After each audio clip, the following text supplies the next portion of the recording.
Hello and welcome to the Integrated Rehab and Performance Podcast. My name is Dr. Nick Curtis and I'm running the show here at the Integrated Rehab and Performance Center. Today we got a golf podcast episode for you and we are talking about 2025 goals. In this episode, we are discussing where or how you can go about considering and creating goals for 2025 regarding your golf game.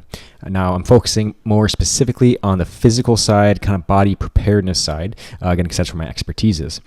So we will be discussing some data points from TPI or Titleist Performance Institute and in some of their fitness testing, and then just some things that I see as a golf rehab and performance specialist in terms of mobility, strength, and power. So again, we will combine TPI's kind of fitness testing with just things that I see on a daily basis in terms of mobility and different areas of stability and motor control loss. So with that, structure is going to be top 3 mobility issues for you to consider and improve on in 2025 to improve your golf game that I'm finding all the time working here with Nashville golfers as the top 3 big restrictors.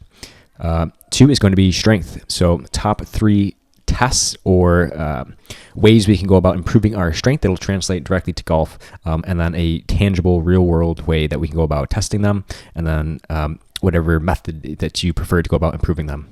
And then 3 is going to be power. 3 power testing that we can do to get some data to start off with 2025 that you can focus on and retest to know that you're making the improvements that you want. So how can we set goals for golf in 2025? We can do these tests and then do what we need to do from there to improve these tests that will improve your physical capacity for the game of golf in 2025.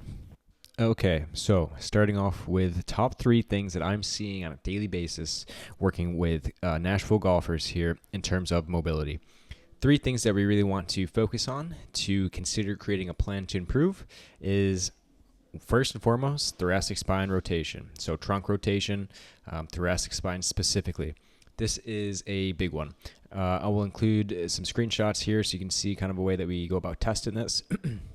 If you take a video of yourself doing this, we want to see 45 degrees of rotation on both sides. So as we rotate one side, draw a line from shoulder to shoulder, and then obviously another line that is parallel to the floor, and take that angle. We want to see that angle be at least 45 degrees of active thoracic spine rotation.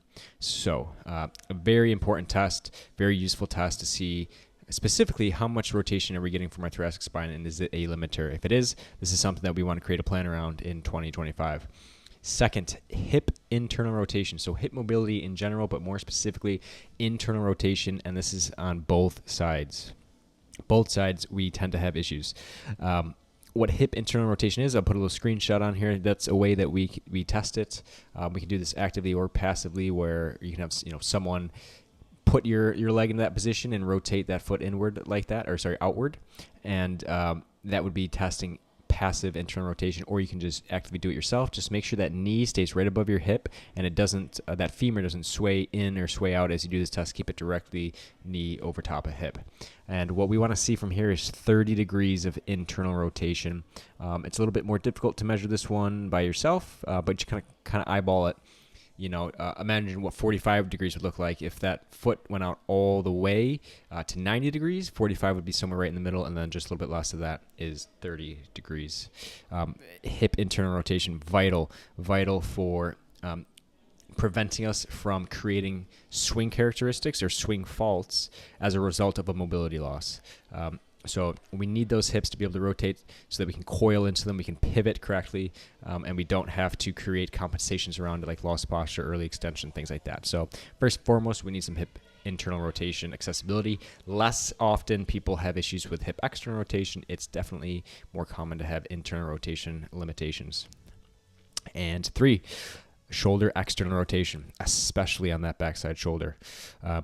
Vital that we have 90 degrees of external rotation. Put a little screenshot up of us doing this test. You can do it standing, do an active version. Just make sure that elbow stays in line with the shoulder. Very important that we have access to full shoulder external rotation, at least 90 degrees. A big compensation creator if we don't have 90 degrees of that shoulder ER.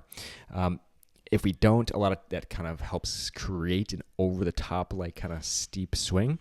when we can't keep that elbow tucked in. Instead, that shoulder comes up over the top.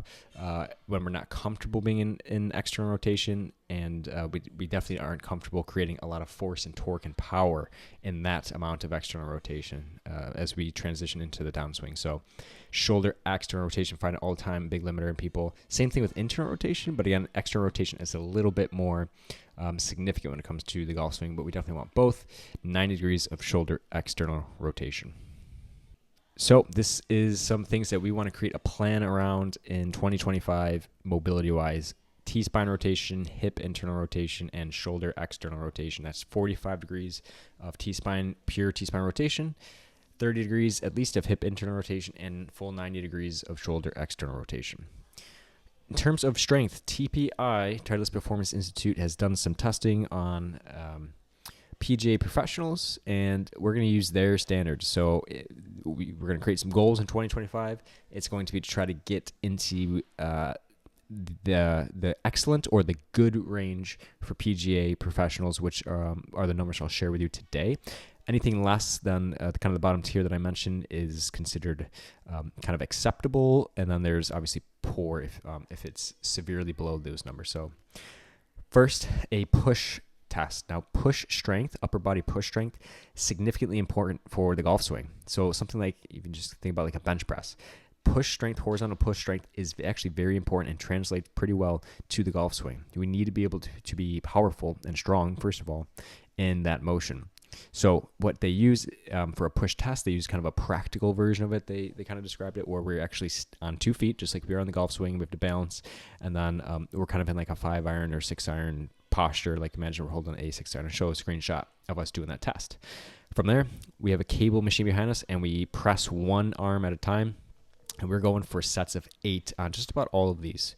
So we want to hit an 8 rep max. This just makes it easy and practical and safe to do an 8 rep max, where we can kind of guess what our 8 rep max is, or we can go ahead and really try to fatigue out perfectly on that 8th rep, just increasing the weight as we go.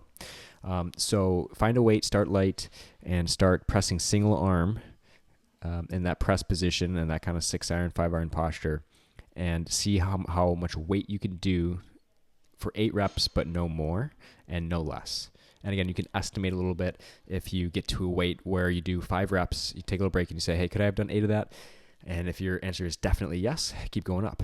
If your answer is, I'm not so sure, maybe that's our weight. If your answer is, whoa, I definitely could not have done 8 reps, I probably couldn't have done one more, then we know we've gone too heavy, and our result will be a little bit less. But that's what we're looking for, is an 8 rep max.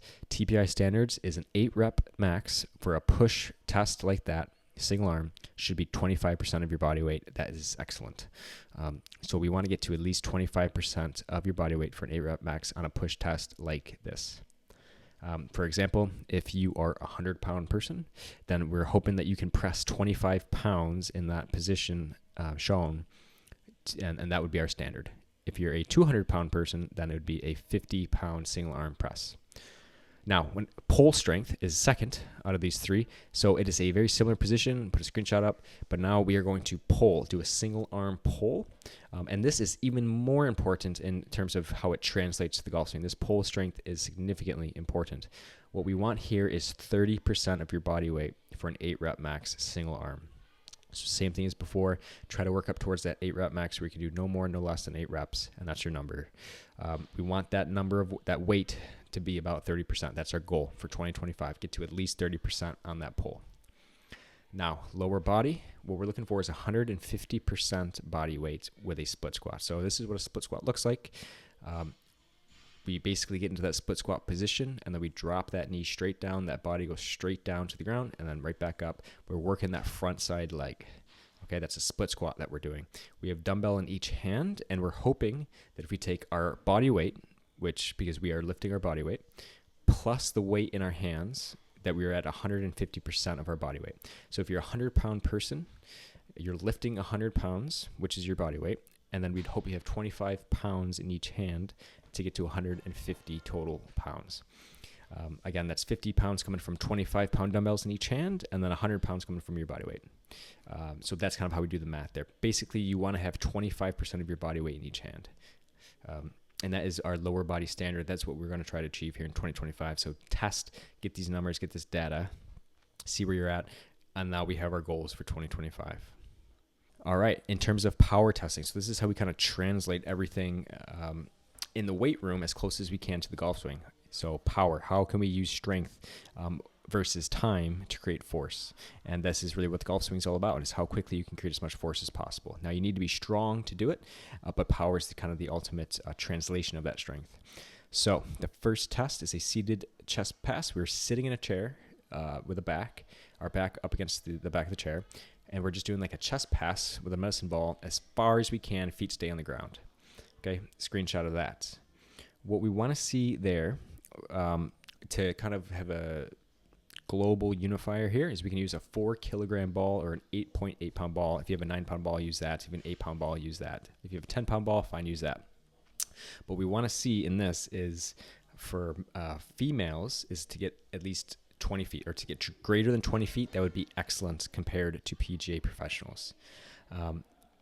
Good would be 16 to 19 feet. And if we're less than that, this is something that we want to make a goal for 2025, definitely, for a power or horizontal push power. So females greater than 20 feet with a 8 pound ball is excellent. For females, it is a 4.5 pound ball. You can use a 5 pound ball. You can use a 4 pound ball. That works. 2 kilograms. And their numbers are 20 feet. Greater than 20 feet is excellent. 16 to 19 feet is really good. For males, we're using a 4 pound ball or 4 kilogram ball. 8.8 pounds or 9 pounds, 8 pounds, that's fine. For males, we want to see greater than 22 feet on this throw. 18 to 22 feet is good. So try to get into that good range of 18 to 22 feet. Greater than 22 feet is excellent. For females, with a 4.5 pound ball, greater than 20 foot is excellent. 16 to 19 feet is good. Let's try to get into that 16 to 19 foot range for females. Greater than 20 would be excellent. These are 25 goals for that horizontal push power. A second power test is a sit up and throw test. You can imagine you're kind of in a sit up position, and then as you go to sit up, you throw a ball from over top your head as far as you can. Feet need to stay flat on the floor. Similar numbers here. What we want to see is a global number of 22, greater than 22 feet for males with a same weighted ball, 8.5 pounds, 8.8 pounds, 9 pounds, 8 pounds, all that works. 18 to 22 feet is good. 18 to 22 feet, still good. Greater than 22 foot, excellent. Same as before. Females, same thing. 4.5 pound ball. Greater than 20 foot on this test is excellent compared to PGA standards.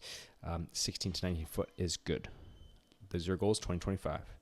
A third and last power test is going to be our baseline shot test. So now we get to rotate a little bit. We're standing up.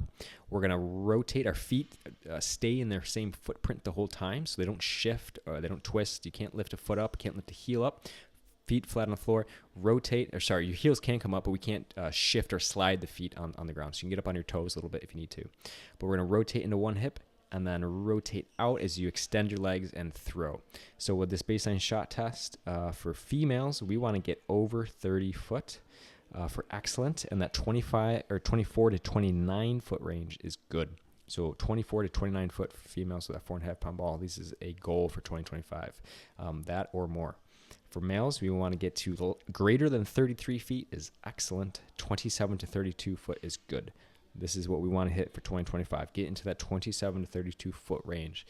Again, if you have a good way of doing these tests, I really highly recommend you do them. Or enlist someone's help, a trainer or a specialist that will do these tests with you, so you can get these data points and really reach or create some true tangible goals for 2025 for your golf and health and fitness. If we're being honest, it'll translate to all sorts of things through your life. But these are things that if you're looking for some guidance in 2025 in terms of what sort of goals we can create or specific goals to create for the physical side of the golf swing, here they are: mobility, strength, and power. 3 mobility tests: T-spine rotation, hip IR, shoulder ER. 3 strength tests: push, pull, and lower body. 3 power tests: the seated chest pass, the sit-up and throw test, and the baseline shot test. These are the things that we want to focus on the physical aspects of 2025 if you're pain-free. Now, if you are experiencing pain, especially during or after a round of golf, and this is something you've experienced maybe for the last golf season, 2024, even multiple golf seasons, if it goes through the off season, and this is something that kind of won't go away on its own, I highly recommend go see a specialist. Make that our first initial goal, especially here in January 2025, in the lull of the golf season. Get that taken care of, get that looked at, commit to a plan of care, commit to getting that taken care of. Whether it's low back pain, shoulder pain, knee pain, foot and ankle pain, whatever it might be, get that taken care of now, and then we will be able to pivot and create those other physical goals, fitness-related goals too, on top of that. So that, first and foremost, should be your goal for 2025 if you're dealing with pain during golf or after golf. Get that figured out. Get on a plan of care and commit to it. Otherwise, we have kind of a baseline goals that we can start taking a look at for 2025 for some guidance that will make 25 the best possible season that it can be. Creating goals, what is high yield goals? These are them. Get them looked at, get your data points, create a plan. If you need any help creating a plan or anything like that, you can reach out to me. I'd be happy to help or point you in the right direction. Again, you can find me at the website, www.integratedrpc.com. You can reach out to me via email, contact@integratedrpc.com, or the phone number, 585-478-4379 for the clinic, and we will get you hooked up. I also recommend 2025 goal is commit to a golf instructor, teacher. Try to get on a little bit of a plan, not just kind of one session, but trying to kind of commit yourself to a summer's worth of getting back into the instructor, working on things, going out, practicing, getting the volume in, and then getting back in to continue progressing. If we can combine these three things, the fitness, the rehab and performance, and then last, the golf instruction, that is the best way to make the most of your 2025 season. And now, in the start of January here is the best time to do that. So that is it for this episode. If you have any questions, don't hesitate to reach out. Thanks for listening. We'll catch you in the next one. Bye.